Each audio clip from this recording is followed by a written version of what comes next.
What are the biggest mistakes that businesses make when applying for trademarks, and how can they be avoided?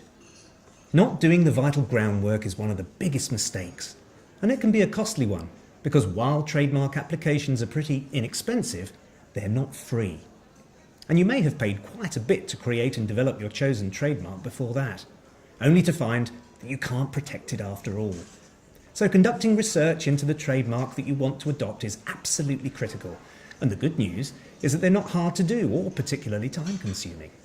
The point of doing the research is to ensure that your proposed trademark is distinguishable from third parties, and that it's not a descriptive or deceptive, which will prevent it from getting registered. Another frustratingly avoidable and all too common mistake is where businesses apply to register the trademark that cannot be accepted by a trademark examiner because it contains or comprises one or more words that should be available for all companies to use.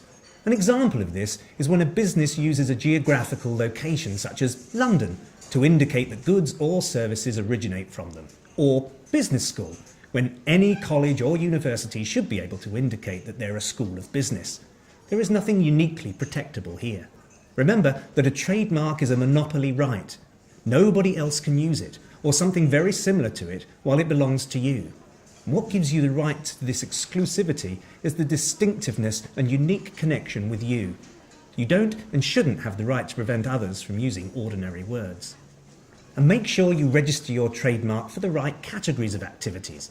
Another mistake businesses make is to not register for enough trademark classes of activity, and then they find out that someone else is doing something with a potentially similar mark in areas that they would like to expand into, and they're now prevented from doing so without a legal challenge from which there is no guarantee of success.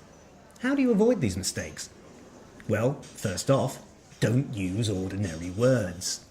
Don't use offensive ones either, or deceptive ones. Then for everything else, which will be a vast majority of legitimate trademarks, do the right searches to check nothing comes up, which should reasonably put you on alert that someone else owns what you want. Because not all trademarks are registered, and you could still face a successful challenge to your trademark application of someone who has already been using your trademark as a trading name or product name. Check the internet search engines to see what they reveal. If nothing comes up there, you should also search the official online trademark database managed by the UK's Intellectual Property Office. Again, you're looking for an identical or similar trademark, which are for identical or similar goods and services to the ones that you want to carve out for yourself. This is important, as you can be prevented from using or registering a trademark if there's one that's too similar to the ones that you want to register. Next, make sure that you apply to register your trademark for all the possible uses that your business is likely to practice, or might potentially practice.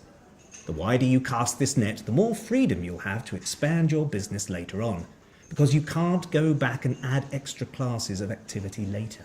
Having said that, if you add a load of stuff that you're never intending to use the mark for, you may find that you later open to a successful challenge about the ongoing validity of your mark in relation to those activities.